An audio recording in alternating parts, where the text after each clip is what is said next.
अगर आप जीएसटी सहित टेलीडॉट ERP9 सीखकर एक प्रोफेशनल अकाउंटेंट बनना चाहते हैं, एक डिसेंट जॉब और हैंडसम सैलरी पाना चाहते हैं, या सरकारी नौकरियों के लिए जरूरी RSCIT कोर्स करना चाहते हैं, तो आज ही ज्वाइन कीजिए Tally Academy Civil Lines Jaipur.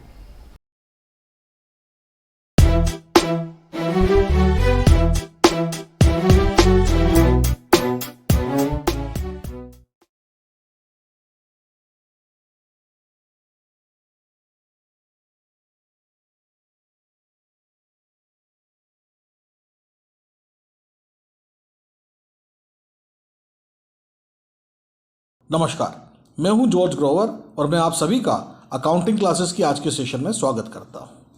पिछले सेशन में हमने कुछ नए सौदों की जनरल प्रविष्टि करना सीखा, कुछ नए बिजनेस ट्रांजैक्शन की जर्नल एंट्री करना सीखा।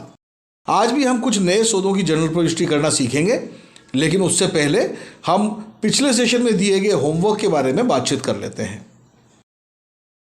7 जनवरी 2020 को एक ट्रांजैक्शन दिया गया था। Cash paid to Mukesh 1500, Mukesh को नगद चुकाए 1500 रुपये। इस सौदे की जर्नल एंट्री करने से पहले हम जर्नल एंट्री के नियमों पर विचार करके ये तय कर लेते हैं कि इस सौदे में कौन सा अकाउंट डेबिट होगा और कौन सा अकाउंट क्रेडिट होगा। पहला नियम है, व्यापार में आने वाली वस्तु का खाता डेबिट करें, डेबिट व्हाट कम्स इन। सौदे को देखें, मुकेश को नगद राशि दी गई है, यहाँ व्यापार में कुछ आ नहीं रहा है, तो पहले नियम पर हमें जवाब ना में मिला है, व्यापार में कोई वस्तु नहीं आ रही है। दूसरा नियम है, व्यापार से जाने वाली वस्तु का खाता क्रेडिट करें, क्रेडिट व्हाट गोज आउट। सौदे में कहा गया है कि मुकेश को नगद चुकाए, यानी व्यापार से कैश जा रहा है, तो हम यहाँ कैश अकाउंट को क्रेडिट कर देंगे 1500 रुपये से। तीसरा नियम है, व्यापार के सभी आय और लाभ के खाते क्रेडिट करें, credit all the income and gain accounts. सौदे को देखें, सौदे में मुकेश को नगद राशि चुकाई गई है, यानी व्यापार से पैसा जा रहा है, जबकि आय के सौदे में इनकम के ट्रांजैक्शन में व्यापार में पैसा या कोई वस्तु आती है, कैश जाता नहीं है। क्योंकि इस सौदे में व्यापार से कैश जा रहा है, तो ये एक इनकम का सौदा नहीं हो सकता। चौथा नियम है, व्यापार के सभी खर्चे और हानियों के खाते डेबिट करें, debit all the expenses and loss accounts. क्या ये एक खर्चे का सौदा है? हमने सीखा है कि आय और व्यय के सौदों में आय और व्यय का स्पष्ट उल्लेख दिया गया होता है। यहाँ मुकेश को नगद राशि चुकाई गई है, लेकिन किसी खर्चे का उल्लेख नहीं किया गया है, किसी एक्सपेंसेस के हेड को मेंशन नहीं किया गया है, तो इसे हम एक खर्चे का सौदा नहीं मान सकते, एक एक्सपेंसेस का ट्रांजैक्शन नहीं मान सकते, क्योंकि इस सौदे में खर्चे के बारे में स्पष्ट रूप से उल्लेख नहीं किया गया है। पांचवा नियम है, व्यापार को देने वाले व्यक्ति का खाता क्रेडिट करें, क्रेडिट द गिवर। हमने सीखा है कि व्यापार को देने वाला व्यक्ति तभी हो सकता है जबकि व्यापार में कोई वस्तु आ रही हो। इस सौदे में व्यापार में कुछ आ नहीं रहा है। जब व्यापार में कुछ आ नहीं रहा है, तो कोई देने वाला व्यक्ति भी नहीं हो सकता है। इस प्रकार हम कह सकते हैं कि इस सौदे में कोई देने वाला व्यक्ति नहीं है। अगला नियम है कि व्यापार से पाने वाले व्यक्ति का खाता डेबिट करें, डेबिट द रिसीवर। हमने सीखा है कि पाने वाला व्यक्ति तभी हो सकता है जबकि व्यापार से कोई वस्तु जा रही हो। यहाँ व्यापार से कैश यानी नगद राशि जा रही है, तो जरूर कोई पाने वाला व्यक्ति होगा। सौदे में दिया गया है कि मुकेश को नगद चुकाए, यानी मुकेश पाने वाला व्यक्ति है, तो हम यहाँ पाने वाले व्यक्ति के रूप में मुकेश का अकाउंट डेबिट कर देंगे 1500 रुपये से। इस प्रकार हमें इस सौदे में डेबिट होने वाले और क्रेडिट होने वाले दोनों अकाउंट्स के बारे में जानकारी हो गई है। अब हम इस सौदे को जर्नल प्रविष्टि के रूप में जर्नल बुक में लिख देते हैं। सौदे यानी ट्रांजैक्शन की डेट दे रखी है 7 जनवरी 2020, तो डेट के कॉलम में हम 7 जनवरी 2020 लिख देंगे।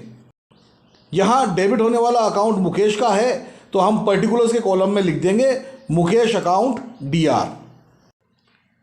LF के कॉलम में अभी कुछ नहीं लिखना है। डेबिट अमाउंट के कॉलम में हम 1500 रुपये लिख देंगे और क्रेडिट अमाउंट के कॉलम में हम लगा देंगे डैश। अगली लाइन में पर्टिकुलर्स के कॉलम में हमें क्रेडिट होने वाले अकाउंट के बारे में लिखना है। यहाँ कैश अकाउंट क्रेडिट हो रहा है, तो हम अगली लाइन में पर्टिकुलर्स के कॉलम में लिख देंगे टू कैश अकाउंट। एलएफ के कॉलम में अभी कुछ नहीं लिखना है। डेबिट अमाउंट के कॉलम में डैश लगा देंगे और क्रेडिट अमाउंट के कॉलम में लिख देंगे 1500 रुपये। अंत में हम इस सौदे के संबंध में नरेशन लिख देंगे। अगर मुकेश से हमें कोई रसीद मिली होगी तो हम यहाँ नरेशन में लिख देंगे रिसीप्ट नंबर, जो भी रसीद का नंबर हो, ऑफ मेसर्स मुकेश।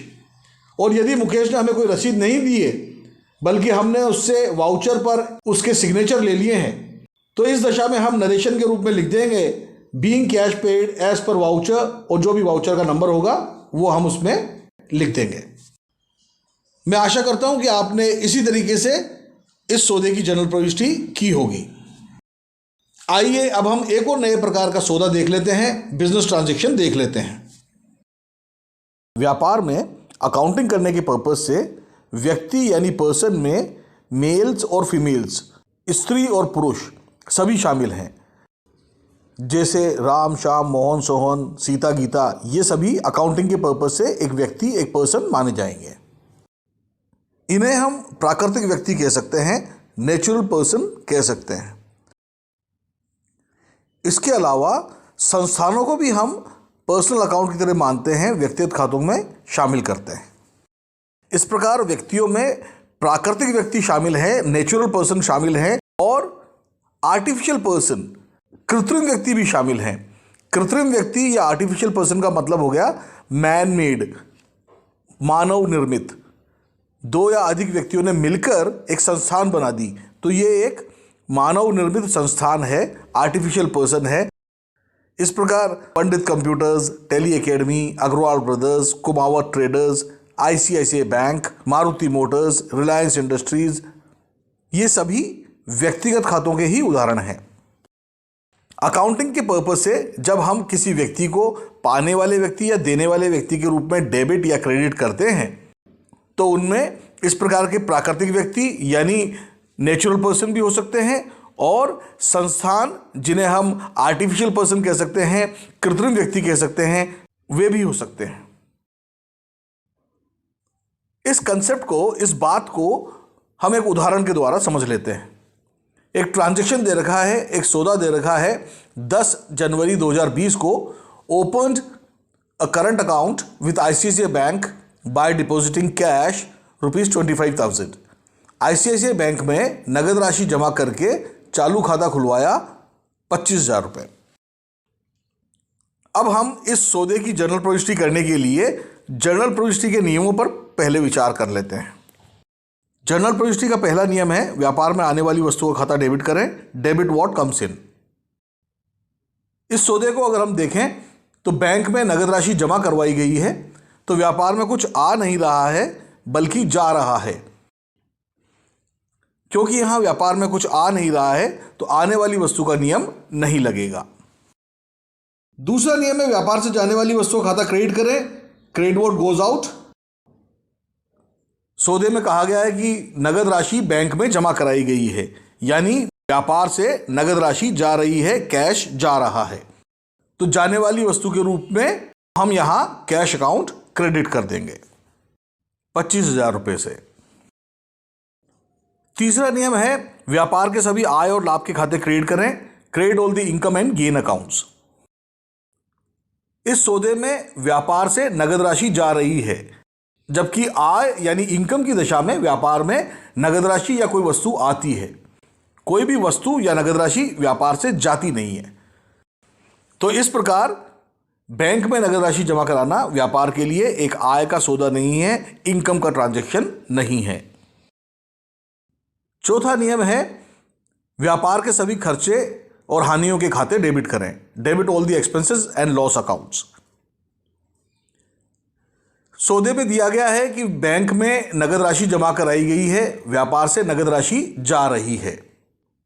खर्चे की दशा में व्यापार से नगद राशि या कोई वस्तु जाती है, लेकिन खर्चे के रूप में चुकाई गई राशि कभी भी हमें वापस नहीं मिलती है, जबकि बैंक में जमा की गई राशि हम वापस भी निकाल सकते हैं, व्यापार में वापस भी आती है।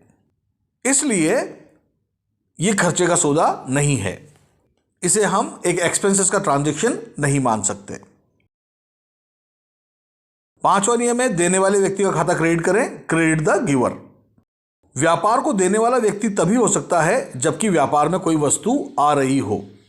इस सौदे को देखें तो व्यापार से नगद राशि जा रही है, व्यापार में कुछ आ नहीं रहा है। जब व्यापार में कोई वस्तु आ नहीं रही है तो कोई देने वाला व्यक्ति भी नहीं हो सकता है। तो यहां व्यापार को देने वाला व्यक्ति कोई नहीं है। छठा नियम है, व्यापार से पाने वाले व्यक्ति का खाता डेबिट करें, डेबिट द रिसीवर। हमें यहां यह देखना होगा कि क्या हमारे व्यापार से कोई पाने वाला व्यक्ति है। पाने वाला व्यक्ति तभी हो सकता है जब व्यापार से कोई वस्तु या नगद राशि जा रही हो। इस सौदे में व्यापार से नगद राशि जा रही है और पाने वाला व्यक्ति आईसीआईसीआई बैंक है। तो हम आईसीआईसीआई बैंक को पाने वाले व्यक्ति के रूप में डेबिट कर देंगे 25,000 रुपये से। इस प्रकार हमें इस सौदे में डेबिट होने वाले खाते और क्रेडिट होने वाले खाते दोनों के बारे में जानकारी हो गई है। तो अब हम इसे जर्नल बुक में जर्नल प्रविष्टि के रूप में लिख देते हैं। यह सौदा यानी ट्रांजैक्शन 10 जनवरी 2020 को हुआ है, तो हम डेट के कॉलम में लिख देंगे 10 जनवरी 2020। इस सौदे में डेबिट होने वाला खाता आईसीआईसीआई बैंक है, तो हम पर्टिकुलर्स के कॉलम में लिख देंगे आईसीआईसीआई बैंक अकाउंट डीआर। फिलहाल हमें एलएफ के कॉलम में कुछ नहीं लिखना है। डेबिट अमाउंट के कॉलम में हम लिख देंगे 25,000 रुपये और क्रेडिट अमाउंट के कॉलम में हम लगा देंगे डैश। अब अगली लाइन में हमें क्रेडिट होने वाले अकाउंट के बारे में लिखना है। इस सौदे में कैश अकाउंट क्रेडिट हो रहा है, तो हम पर्टिकुलर्स के कॉलम में लिख देंगे टू कैश अकाउंट। एलएफ के कॉलम में फिलहाल कुछ नहीं लिखना है। डेबिट अमाउंट के कॉलम में हम डैश लगा देंगे और क्रेडिट अमाउंट के कॉलम में हम लिख देंगे 25,000 रुपये, क्योंकि हम क्रेडिट होने वाले खाते के बारे में लिख रहे हैं। अंत में हम नरेशन लिख देंगे। इस सौदे का नरेशन हो जाएगा being cash deposited in ICICI bank. यहां हम बैंक में खोले जाने वाले खातों के प्रकार के बारे में बात कर लेते हैं। टाइप्स ऑफ बैंक अकाउंट की भी जानकारी ले लेते हैं। बैंक में खोले जाने वाले खातों में से एक है करंट अकाउंट, जिसे हम हिंदी में चालू खाता कहते हैं। आमतौर पर एक व्यावसायिक संस्थान के लिए, एक बिजनेस इंस्टीट्यूशन के लिए यह अकाउंट खोला जाता है। यानी जो व्यापारी होते हैं, बिजनेस पर्सन होते हैं, वो करंट अकाउंट खुलवाते हैं। करंट अकाउंट में एक दिन में कितने भी लेन देन किए जा सकते हैं, यानी नंबर ऑफ ट्रांजैक्शंस, लेन देनों की संख्या की कोई सीमा नहीं है। करंट अकाउंट में जो राशि जमा होती है उस पर किसी तरह का ब्याज, इंटरेस्ट नहीं मिलता है। करंट अकाउंट में चेक की फैसिलिटी भी होती है, यानी यदि आपको कोई चेक देता है तो उसे आप करंट अकाउंट में जमा कर दें, और अगर आपको किसी को पेमेंट करना है तो आप उसे चेक जारी करके, चेक इश्यू करके पेमेंट भी कर सकते हैं। अगली तरह का अकाउंट है सेविंग बैंक अकाउंट, बचत खाता। सेविंग बैंक अकाउंट खुलवाने वालों में शामिल हैं सैलरीड लोग, जिन्हें हम वेतनभोगी कहते हैं, नौकरी पेशा कहते हैं। इनके अलावा पेंशनर्स, हाउसवाइफ्स, स्टूडेंट्स आदि भी सेविंग बैंक अकाउंट खुलवाते हैं। सेविंग बैंक अकाउंट में लिमिटेड नंबर में ही हम ट्रांजैक्शन कर सकते हैं, सीमित संख्या में ही लेन देन किए जा सकते हैं। हालांकि सेविंग बैंक अकाउंट में किए जाने वाले लेन देनों की संख्या सीमित होती है, लेकिन सेविंग बैंक अकाउंट में जमा राशि पर हमें ब्याज यानी इंटरेस्ट भी मिलता है। सेविंग बैंक अकाउंट में चेक की फैसिलिटी भी होती है। अगला अकाउंट है फिक्स्ड डिपॉजिट अकाउंट, जिसे हम हिंदी में स्थायी जमा खाता या सावधि जमा खाता कहते हैं। फिक्स्ड डिपॉजिट अकाउंट में एक निश्चित राशि एक निश्चित अवधि के लिए जमा कर दी जाती है। समय अवधि यानी पीरियड पूरा होने पर मूल राशि यानी प्रिंसिपल अमाउंट और इंटरेस्ट अमाउंट एक साथ हमें मिल जाता है। फिक्स्ड डिपॉजिट अकाउंट में एक बार ही पैसा जमा होता है और एक बार ही निकलता है, तो इसलिए इसमें चेक की फैसिलिटी नहीं होती, चेकबुक की सुविधा नहीं होती। ना हम इसमें चेक जमा करा सकते हैं और ना हम किसी को चेक जारी कर सकते हैं। इसमें जो ब्याज मिलता है उसकी दर सेविंग बैंक अकाउंट की तुलना में अधिक होती है। अगला अकाउंट है रिकरिंग डिपॉजिट अकाउंट, आवर्ती संचय खाता। इस अकाउंट में हमें एक निश्चित अवधि तक हर महीने एक निश्चित राशि जमा करनी पड़ती है। जब वो अवधि पूरी हो जाती है तब जो हमने मूल राशि जमा की है, प्रिंसिपल अमाउंट जमा किया है, उसके साथ इंटरेस्ट अमाउंट भी मिल जाता है। तो इसलिए इसमें चेक की फैसिलिटी नहीं होती, चेकबुक की सुविधा नहीं होती, ना हम इसमें चेक जमा करा सकते हैं और ना हम किसी को चेक जारी कर सकते हैं। रिकरिंग डिपॉजिट अकाउंट में भी मिलने वाला ब्याज सेविंग बैंक अकाउंट की तुलना में अधिक होता है। यदि कोई व्यक्ति थोड़ी थोड़ी राशि जोड़कर एक मोटी राशि इकट्ठा करना चाहता है तो वो रिकरिंग डिपॉजिट अकाउंट में पैसे जमा कराता है। अगला जो बैंक अकाउंट टाइप है वो है बैंक ओवरड्राफ्ट अकाउंट, बैंक अधिविकर्ष खाता। ये एक फैसिलिटी है, एक सुविधा है जो आमतौर पर करंट अकाउंट पर मिलती है। बैंक अधिविकर्ष की सुविधा की दशा में बैंक अकाउंट में जितनी राशि जमा है उससे अधिक राशि भी आप अकाउंट से निकाल सकते हैं। जैसे अगर हमें 50,000 रुपये तक की सीमा दी गई है, लिमिट दी गई है, तो हम अपनी जमा राशि के अलावा 50,000 रुपये तक एक्स्ट्रा निकाल सकते हैं। एक तरह से ये एक अल्प अवधि की लोन की सुविधा है, एक शॉर्ट टर्म लोन फैसिलिटी है। जब हम बैंक अधिविकर्ष की सुविधा का उपयोग कर लेते हैं, यानी अपने बैंक अकाउंट में जमा राशि से अधिक राशि निकाल लेते हैं, तो उस अधिक निकाली गई राशि पर ब्याज भी देना पड़ता है, क्योंकि जो राशि हमने जमा राशि से अधिक निकाल ली है वो एक तरह से लोन के समान है, ऋण के समान है। जब हम वापस से बैंक में पैसा जमा करा देते हैं, हमारे बैंक अकाउंट में पॉजिटिव बैलेंस हो जाता है, यानी कि फिर से पैसे जमा हो जाते हैं, तो वो ब्याज लगना बंद हो जाता है। इस तरह से हमने बैंक में खोले जाने वाले खातों के प्रकार यानी टाइप्स ऑफ बैंक अकाउंट के बारे में जाना। अब तक हम व्यापार में होने वाले तरह तरह के ट्रांजैक्शंस देख चुके हैं। अब जो हम ट्रांजैक्शन देखने जा रहे हैं उसे हम अब तक सीखे हुए ट्रांजैक्शंस में से कुछ का अपवाद कह सकते हैं, एक्सेप्शन कह सकते हैं। अब तक जो हमने सीखा उसके आधार पर हम कह सकते हैं कि सेल्स अकाउंट हमेशा क्रेडिट किया जाता है। देखिए, सेल्स की दशा में व्यापार से गुड्स यानी माल जाता है और नियम है कि व्यापार से जाने वाली वस्तुओं का खाता क्रेडिट किया जाना चाहिए। गुड्स सेल होने की दशा में व्यापार से क्योंकि गुड्स जाता है, इसलिए हमें जाने वाले गुड्स के रूप में सेल्स अकाउंट को क्रेडिट करना होगा। सेल्स रिटर्न अकाउंट हमेशा डेबिट होता है। सेल्स रिटर्न अकाउंट तभी प्रभावित होता है जब हमारे ग्राहक द्वारा हमें बेचा हुआ माल वापस लौटा दिया जाता है। व्यापार में आने वाली वस्तुओं के संबंध में नियम है कि व्यापार में आने वाली वस्तुओं का खाता डेबिट करें, तो सेल्स रिटर्न की दशा में व्यापार में माल आता है तो इस दशा में सेल्स रिटर्न अकाउंट को डेबिट किया जाता है। बल्कि हम यूं कह सकते हैं कि सेल्स रिटर्न अकाउंट हमेशा डेबिट किया जाता है। परचेज रिटर्न का अकाउंट तब प्रभावित होता है जबकि हमारे द्वारा खरीदा गया माल उस वितरक को, उस सप्लायर को वापस लौटा दिया जाता है जिससे कि हमने माल खरीदा था। और जाने वाली वस्तु के संबंध में जनरल प्रविष्टि का नियम है कि जाने वाली वस्तु का खाता क्रेडिट करें। परचेज रिटर्न की दशा में व्यापार से माल हमेशा जाता है, यानी हम कह सकते हैं कि परचेज रिटर्न का अकाउंट हमेशा क्रेडिट करें। व्यापार में जब कभी माल खरीदा जाता है तो हम परचेज अकाउंट को डेबिट करते हैं। तो इस प्रकार परचेज अकाउंट तब प्रभावित होता है जबकि हम माल खरीदते हैं। माल खरीदने की दशा में व्यापार में माल आता है और आने वाली वस्तु के संबंध में नियम है कि आने वाली वस्तु का खाता डेबिट करें। तो इस प्रकार परचेज अकाउंट डेबिट किया जाता है। यहाँ मैं आपके साथ एक बात शेयर करना चाहता हूँ।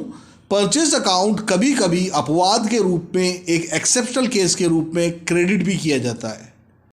परचेज अकाउंट तभी क्रेडिट किया जाएगा जबकि व्यापार से माल असामान्य तरीके से जा रहा हो, अबनॉर्मल तरीके से जा रहा हो। हम जानते हैं कि व्यापार से माल के जाने के दो सामान्य तरीके हैं, सेल्स या परचेज रिटर्न। कभी कभी ऐसा होता है कि व्यापार से माल असामान्य तरीके से जाता है, यानी माल व्यापार से जा तो रहा है लेकिन सेल्स के रूप में भी नहीं जा रहा है, परचेज रिटर्न के रूप में भी नहीं जा रहा है। ऐसी दशा में हम परचेज अकाउंट को क्रेडिट करते हैं। इसे एक उदाहरण द्वारा समझ लेते हैं। मान लीजिए व्यापार से माल चोरी हो गया। इस दशा में हमें बुक्स में दिखाना होगा कि व्यापार से माल चला गया है। माल का चोरी होना माल का बिकना नहीं है, तो हम यहाँ सेल्स अकाउंट को क्रेडिट नहीं कर सकते। लेकिन माल का चोरी होना परचेज रिटर्न का सौदा भी नहीं है, तो हम यहाँ परचेज रिटर्न अकाउंट को भी क्रेडिट नहीं कर सकते। यानी माल असामान्य तरीके से जा रहा है। अब बुक्स में माल को कम होता हुआ तो दिखाना है।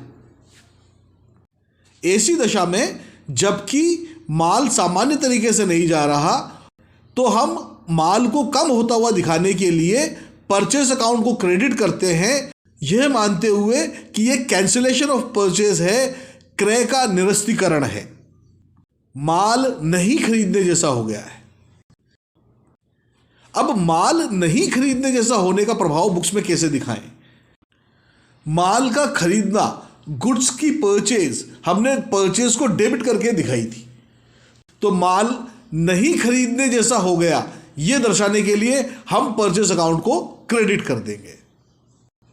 तो परचेज को क्रेडिट करने का अर्थ यह हो गया कि माल यानी गुड्स नहीं खरीदने जैसा हो गया, गुड्स व्यापार से असामान्य रूप से चला गया। इस प्रकार हमने जाना कि यदि माल असामान्य रूप से व्यापार से चला जाए, एक्सेप्शनल कंडीशन में व्यापार से माल चला जाए, अपवाद के रूप में माल व्यापार से चला जाए, तो हम परचेज अकाउंट को क्रेडिट करते हैं। और हम ये मानते हैं कि परचेज अकाउंट को क्रेडिट किया जाना एक अपवाद की स्थिति है, एक्सेप्शनल केस है, और ये इसलिए किया गया है क्योंकि हम बुक्स में ये दिखाना चाहते हैं कि माल गया किंतु असामान्य तरीके से गया और माल नहीं खरीदने जैसा हो गया। माल के असामान्य रूप से व्यापार से जाने के उदाहरणों में शामिल हैं माल का चोरी हो जाना, माल का आग से नष्ट हो जाना, माल का बाढ़, ज्वालामुखी या भूकंप के कारण नष्ट हो जाना, माल दान में दे देना, माल मुफ्त नमूने के रूप में बांट देना, या व्यापार के स्वामी द्वारा माल का आहरण कर लेना।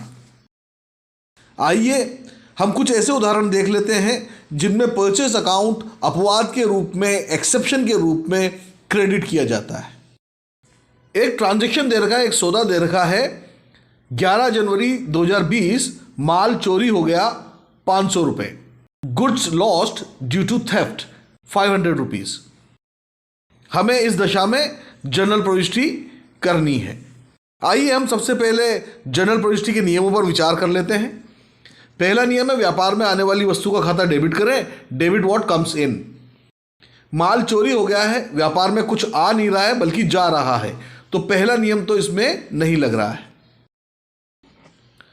दूसरा नियम है व्यापार से जाने वाली वस्तु का खाता क्रेडिट करें, क्रेडिट व्हाट गोज आउट। यहां चोरी हो गई है यानी कि व्यापार से माल चला गया है, तो हमें हाँ में जवाब मिला है कि माल जा रहा है। माल का चोरी हो जाना, माल का असामान्य रूप से व्यापार से जाना है। जब माल असामान्य रूप से व्यापार से जाता है तो हम परचेस अकाउंट को क्रेडिट करते हैं, तो हम यहां परचेस अकाउंट को क्रेडिट कर देंगे 500 रुपए से। तीसरा नियम है व्यापार के सभी आय और लाभ के खाते क्रेडिट करें, credit all the income and gain accounts. यहां चोरी हो गई है तो यह आय या लाभ की स्थिति नहीं है। चौथा नियम है व्यापार के सभी खर्चे और हानियों के खाते डेबिट करें, debit all the expenses and loss accounts. सौदे में दिया गया है कि माल चोरी हो गया, माल का चोरी हो जाना एक हानि है और हानि के रूप में हम लॉस बाय थेफ्ट अकाउंट को डेबिट करेंगे 500 रुपए से। इस प्रकार हमें डेबिट होने वाले और क्रेडिट होने वाले दोनों खातों के बारे में जानकारी मिल गई है।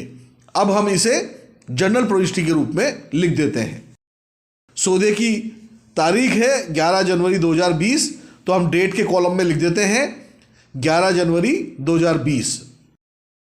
इस सौदे में loss by theft account debit हो रहा है, तो हम पर्टिकुलर्स के कॉलम में लिख देंगे loss by theft account DR। LF का कॉलम फिलहाल काम में नहीं आएगा। डेबिट अमाउंट के कॉलम में हम लिख देंगे 500 रुपए और क्रेडिट अमाउंट के कॉलम में हम लगा देंगे डैश। इस सौदे में परचेज अकाउंट क्रिएट हुआ है जिसे अगली लाइन में दर्शाना है। तो हम पर्टिकुलर्स के कॉलम में लिख देंगे टू परचेज अकाउंट। एलएफ का कॉलम फिलहाल काम में नहीं आएगा। डेबिट के कॉलम में हम लगा देंगे डैश, क्रेडिट अमाउंट के कॉलम में हम लिख देंगे 500 रुपये, क्योंकि फिलहाल हम क्रेडिट होने वाले खाते के बारे में लिख रहे हैं। अंत में हम नरेशन लिख देंगे being goods lost due to theft. हम एक और उदाहरण देख लेते हैं जिसमें परचेज अकाउंट क्रेडिट किया जाएगा। 12 जनवरी 2020 को एक सौदा दिया गया है, माल दान में दिया 2100 रुपये, goods given away in charity. इस सौदे की एंट्री करने से पहले हम जनरल प्रविष्टि के नियमों पर विचार कर लेते हैं। पहला नियम है व्यापार में आने वाली वस्तु का खाता डेबिट करें, डेबिट व्हाट कम्स इन। सौदे में कहा गया है कि माल दान में दिया, तो माल दान में देने से व्यापार में कुछ आता नहीं है, बल्कि व्यापार से माल जाता हुआ हमें नजर आ रहा है। तो पहला नियम तो इसमें नहीं लग रहा है। दूसरा नियम है व्यापार से जाने वाली वस्तु का खाता क्रेडिट करें, क्रेडिट व्हाट गोज आउट। माल दान में दे दिया गया है तो माल व्यापार से जा रहा है। यहां माल जा रहा है लेकिन न सेल्स के रूप में जा रहा है न परचेज रिटर्न के रूप में जा रहा है, बल्कि असामान्य तरीके से जा रहा है। और जब माल असामान्य तरीके से जाता है तो हम परचेज अकाउंट को क्रेडिट करते हैं, तो हम यहां परचेज अकाउंट को क्रेडिट करेंगे। तीसरा नियम है व्यापार के सभी आय और लाभ के खाते क्रेडिट करें, credit all the income and gain accounts. आय की दशा में या तो व्यापार में धनराशि आती है या कोई वस्तु आती है, लेकिन कोई वस्तु व्यापार से जाती नहीं है। यहां माल व्यापार से जा रहा है, यानी यह आय का सौदा नहीं है। चौथा नियम है व्यापार के सभी खर्चे और हानियों के खाते डेबिट करें, debit all the expenses and loss accounts. क्या माल दान में देना खर्चे का सौदा है? जी हां। देखिए, दान की दशा में व्यापार से पैसा या वस्तु जाती है और बदले में कुछ नहीं मिलता है। खर्चे में भी यही होता है। खर्चे में भी व्यापार से धनराशि या कोई वस्तु जाती है और उसके बदले में कुछ नहीं मिलता। तो दान में माल दिया जाना एक खर्चे का सौदा है। हम इसे कहेंगे चैरिटी एक्सपेंसेस और इसे डेबिट कर देंगे। इस प्रकार हमें डेबिट होने वाले और क्रेडिट होने वाले दोनों खातों के बारे में जानकारी मिल गई है, तो हम इसकी जनरल प्रविष्टि कर देते हैं। सौदे यानी ट्रांजैक्शन की डेट है 12 जनवरी 2020, तो हम डेट के कॉलम में लिख देंगे 12 जनवरी 2020। यहां डेबिट होने वाला अकाउंट है चैरिटी एक्सपेंसेस अकाउंट, तो हम पर्टिकुलर्स के कॉलम में लिख देंगे charity expenses account DR। LF के कॉलम में अभी हमें कुछ नहीं लिखना है। डेबिट अमाउंट के कॉलम में हम लिख देंगे 2100 रुपये। क्रेडिट अमाउंट के कॉलम में हम लगा देंगे डैश। अगली लाइन में हमें क्रेडिट होने वाले खाते के बारे में लिखना है। यहां परचेज अकाउंट क्रेडिट हो रहा है, तो हम पर्टिकुलर्स के कॉलम में लिख देंगे टू परचेज अकाउंट। एलएफ के खाने में फिलहाल हमें कुछ लिखना नहीं है। डेबिट अमाउंट के कॉलम में हम लगा देंगे डैश और क्रेडिट अमाउंट के कॉलम में हम लिख देंगे 2100 रुपये, क्योंकि हम क्रेडिट होने वाले अकाउंट के बारे में लिख रहे हैं। अंत में हम नरेशन लिख देंगे being goods given away in charity. हम एक और उदाहरण देख लेते हैं जिसमें परचेज अकाउंट क्रेडिट किया जाएगा। एक सौदा दे रखा है 13 जनवरी 2020 को। कहा गया है कि माल मुफ्त नमूने के रूप में बंटवाया 5000, goods distributed as free samples 5000। अब हमें इसकी जनरल प्रविष्टि करनी है। पहले हम जनरल प्रविष्टि के नियमों पर विचार कर लेते हैं। पहला नियम है व्यापार में आने वाली वस्तु का खाता डेबिट करें, डेबिट व्हाट कम्स इन। सौदे में कहा गया है कि माल मुफ्त नमूने के रूप में बंटवाया। यहां व्यापार में कुछ नहीं आ रहा है, बल्कि व्यापार से जा रहा है, तो पहले नियम पर हमें ना में जवाब मिला है।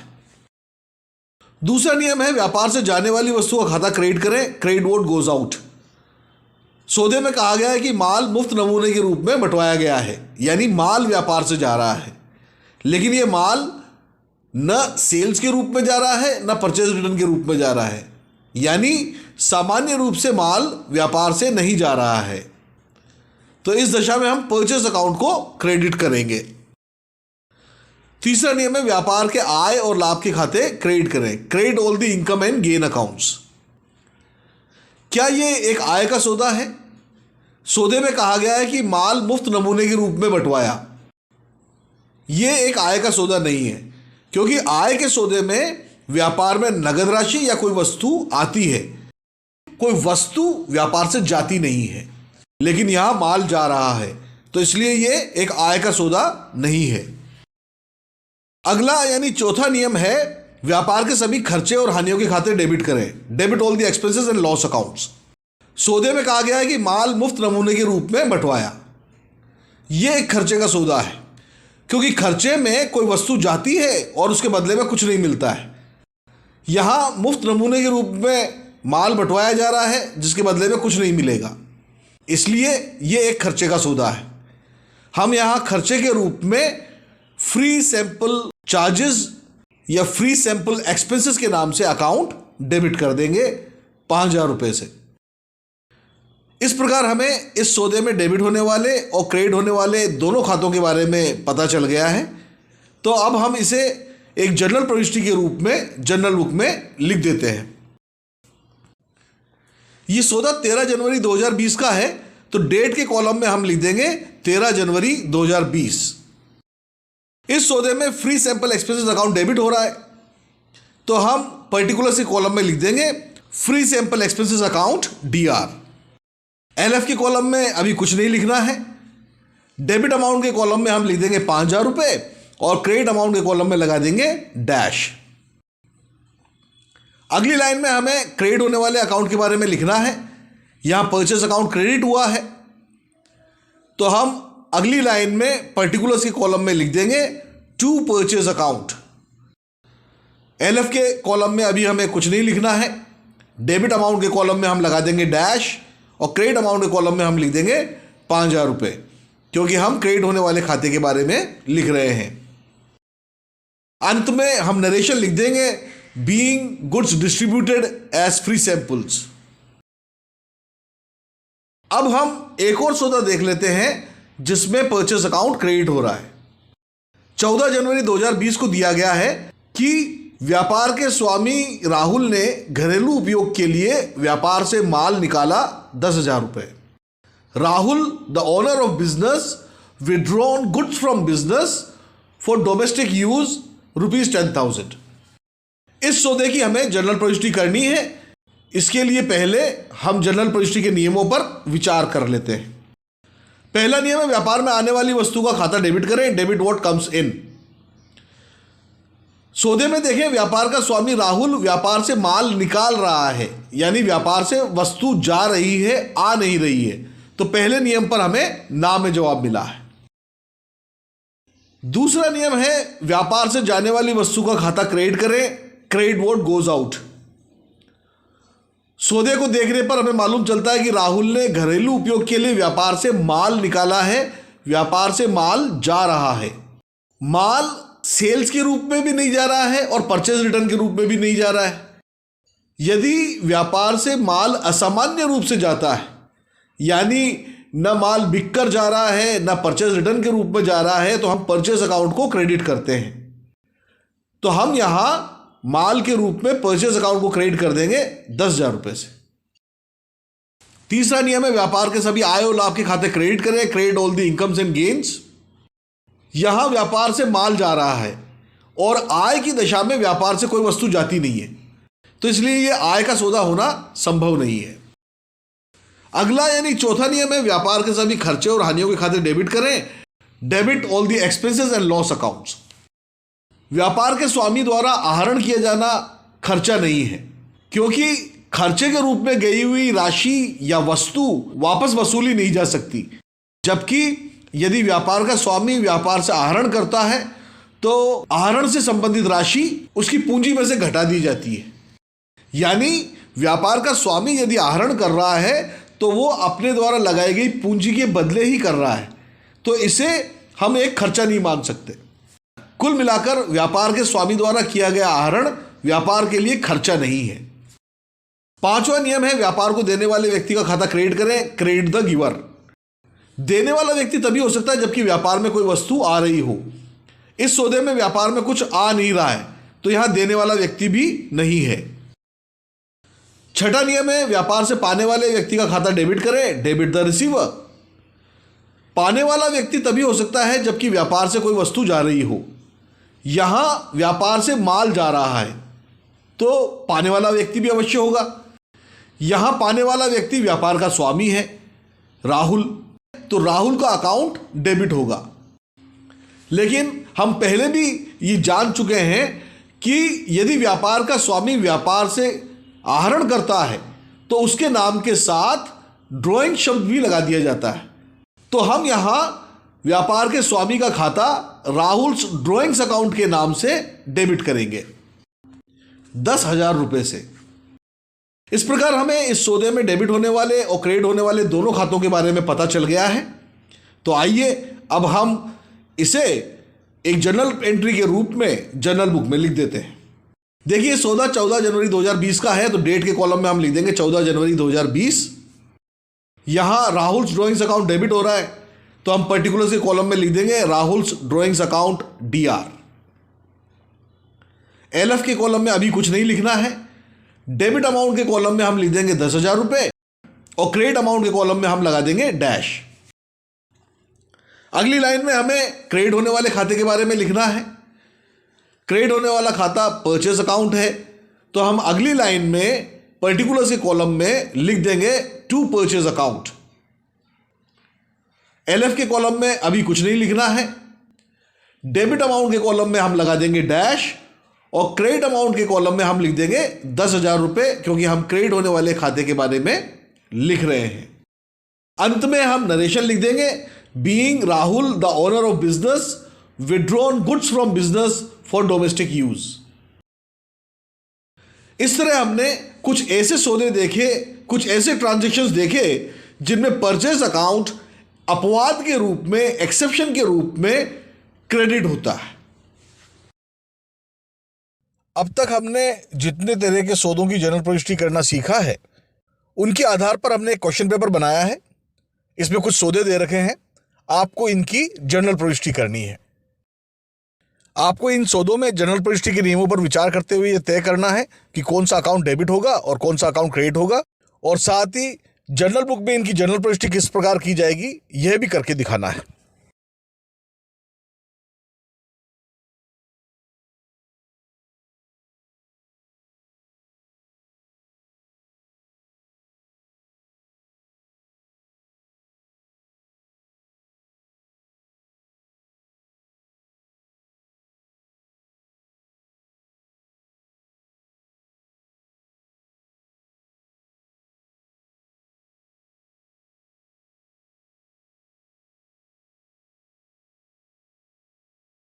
आज के लिए इतना ही।